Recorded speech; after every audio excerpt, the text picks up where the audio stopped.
Salut à tous et bienvenue sur Vitrine panafricaine. Aujourd'hui, nous allons aborder un sujet fondamental pour l'avenir de notre continent. Un sujet qui, je l'espère, éveillera en vous une conscience nouvelle. Il s'agit de la nécessité pour l'Afrique de reprendre en main sa propre narration, de raconter notre histoire avec nos propres mots, à travers nos propres perspectives. Depuis les siècles, l'histoire de l'Afrique a été racontée par des voix extérieures, des explorateurs aux colons, des journalistes étrangers aux analystes internationaux. Notre histoire a souvent été écrite par ceux qui n'ont pas vécu nos réalités.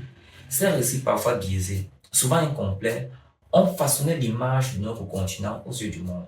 Aujourd'hui, je vous invite à réfléchir profondément. Pourquoi l'Afrique doit-elle contrôler sa propre histoire et narration? Pourquoi est-il crucial que nous, Africains, reprenions la plume pour raconter notre propre histoire? Nous allons répondre à ces questions en abordant 4 points fondamentaux qui permettront à nous, Africains, de comprendre l'importance de reprendre le pouvoir sur la narration de notre histoire. Premier point, l'importance de la narration propre. Posons-nous une question simple.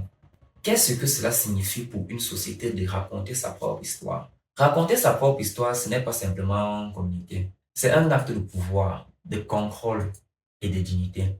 En racontant notre propre histoire, nous décidons de ce que le monde voit de nous. Nous choisissons nos héros, nos batailles, nos victoires et les leçons apprises. Lorsque d'autres racontent notre histoire, ce sont eux qui choisissent ces éléments pour nous. Et la plupart du temps, leurs choix ne reflètent pas notre réalité, mais plutôt leur perception, leurs intérêts ou même leurs préjugés. Prenons un exemple concret pour que tout ceci soit clair. Combien de fois avons-nous vu des reportages où l'Afrique est exclusivement représentée par des images de pauvreté, de conflits ou de catastrophes naturelles? Ces images répétées, inlassablement, finissent par façonner une image réductrice et stéréotypée de notre continent. Cette image influence non seulement la manière dont les autres nous perçoivent, mais aussi comment nous nous percevons nous-mêmes.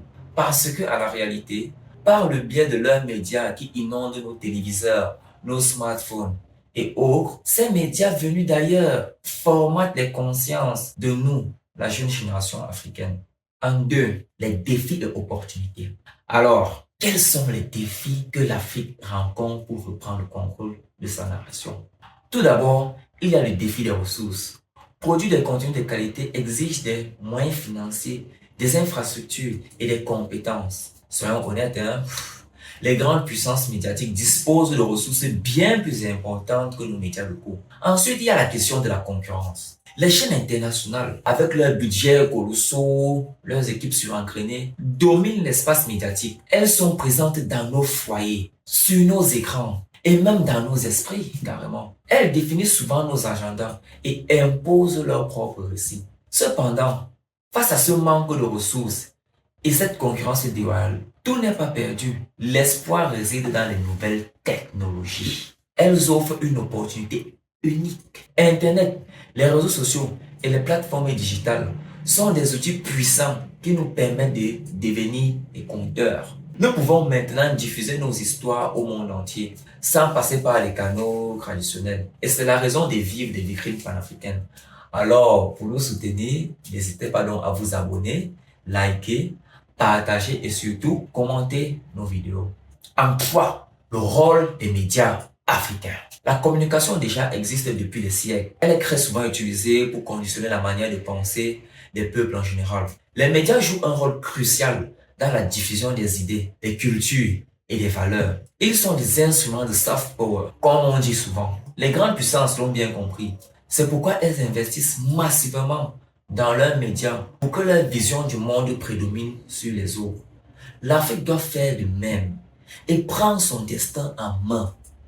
Nous devons créer et soutenir des médias qui reflètent nos réalités et prônent nos valeurs, qui défendent nos intérêts. Ces médias doivent être indépendants, crédibles et surtout authentiques. Ils doivent rivaliser avec les médias internationaux en termes de qualité et d'impact sur les mœurs. Il y a déjà des exemples inspirants.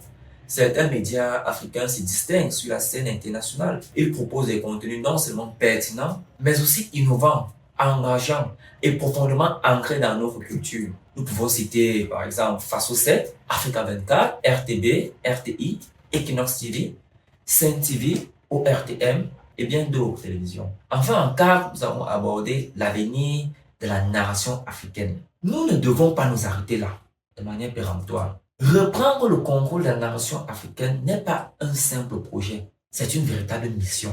Une mission qui requiert l'engagement de chacun d'entre nous.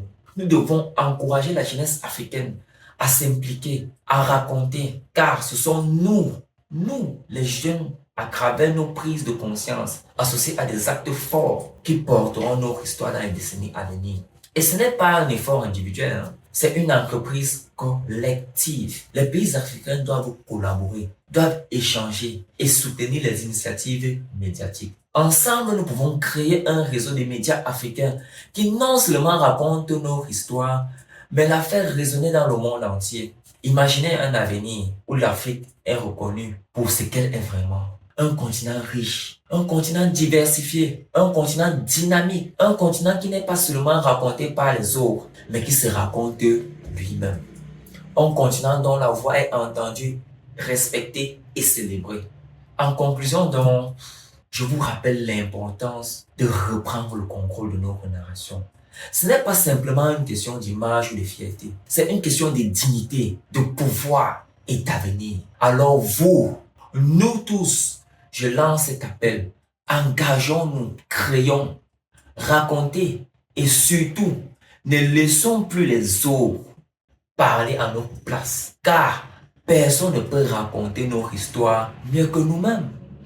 Merci de votre attention et souvenez-vous d'une chose, l'Afrique a une voix et cette voix doit être entendue. Pensez donc à vous abonner, à liker et à partager, surtout à nous placer un petit commentaire pour ne manquer aucune de nos prochaines vidéos.